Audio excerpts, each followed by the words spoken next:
How do we help kids be rather than do when there are chores and responsibilities that are creating boundaries as parents or as partners and friends while letting others be?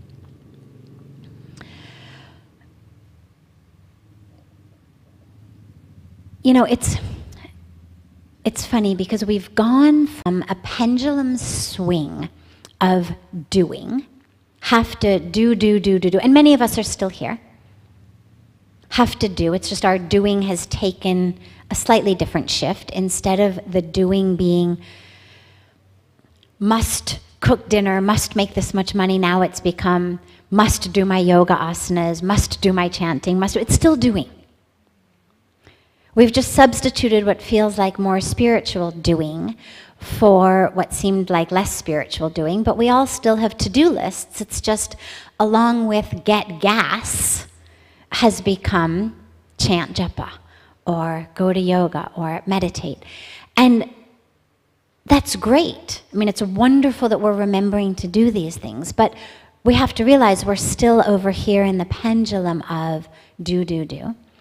And then what happens is we allow that pendulum to swing to be, oh, doing is bad. I'm going to just be. I'm not a human doing. I'm a human being. And we go here.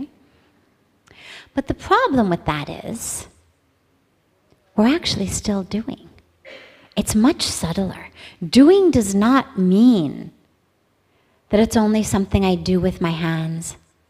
It's only something I do with my legs. It's only something I do on the computer or if I'm driving somewhere.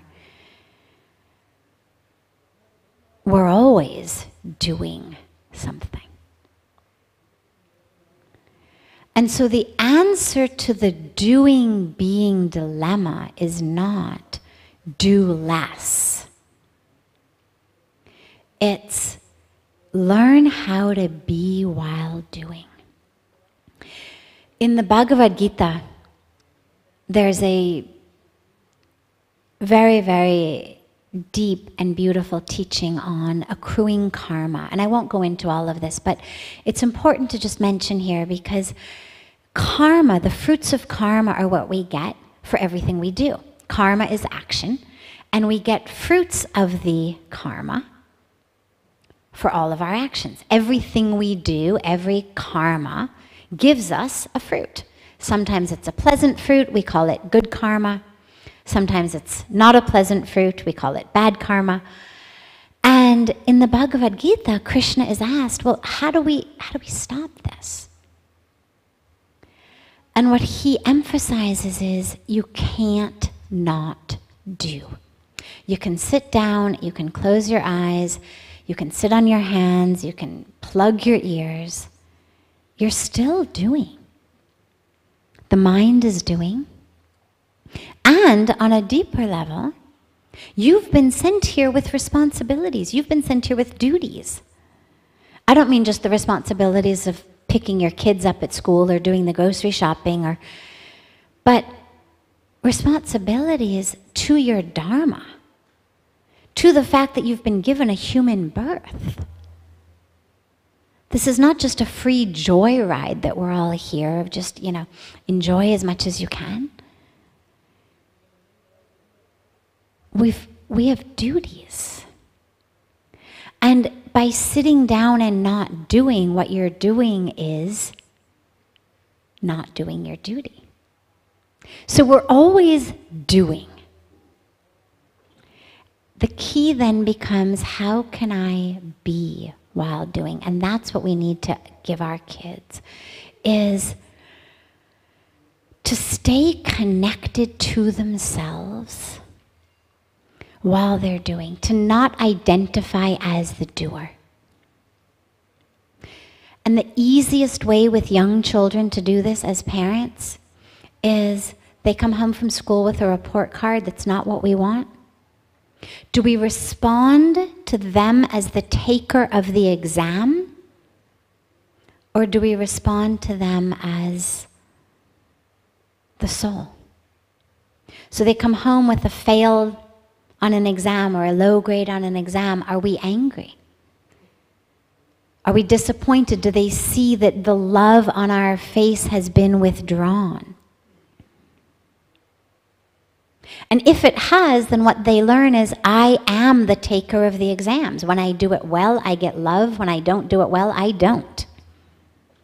My worthiness as a being, my worthiness to be in mom's lap, to receive mom's hugs and kisses and smiles, to be dad's big boy, is entirely contingent upon what this piece of paper that I bring home says. And that's the surest way to make sure that they identify as the doer. We do it in sports sometimes.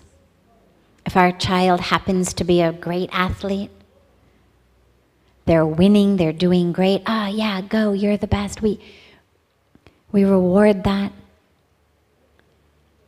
And it's great, by all means, support your kids. But remember that what you're supporting is who they are, not what they're doing. It's not, you make the winning goal in soccer. We take you out for a special dinner to celebrate. Well, what are we celebrating? We're celebrating what you did. So who are you? You are the doer. Why not take them out to celebrate who they are? Why not just spontaneously take them for ice cream to celebrate who they are? Allow there to be a balance between rewarding what they do and who they are. And remember also that you do the same with yourself. So if your self-talk is always, oh my God, I'm so irresponsible, oh my God, I'm this, oh my God, I'm that, that's what they learn. Kids learn what we do. They absorb it. It doesn't matter how much we try to use our words to teach them otherwise. What they absorb is how we live. So you need to start living, not as the doer, not as a failure at the end of the day because you didn't tick anything off your to-do list, and not as a success at the end of the day because you ticked everything off your to-do list. And with your spouses, allow the talk between your spouses also not to be just, God, yeah, you know, I won the case today. Oh, you're so great. That's great. Let's celebrate. But let there be patterns of just celebrating who we are, not just on Father's Day and Mother's Day and birthdays. Bring in patterns in your family of just celebrate each other days, not for what we do. So that what they really learn is that who they are, and allow there to be nothing that is off limits to be shared. There should be nothing that your child or your spouse shares, particularly if the spouses are sharing in front of the children, that gets a response of withdrawing of love. Because what the child learns so quickly is, if I ever do that or say that, just like mom now is angry at dad, or dad is angry at mom, I better be careful. Because that's the stuff that makes love withdraw.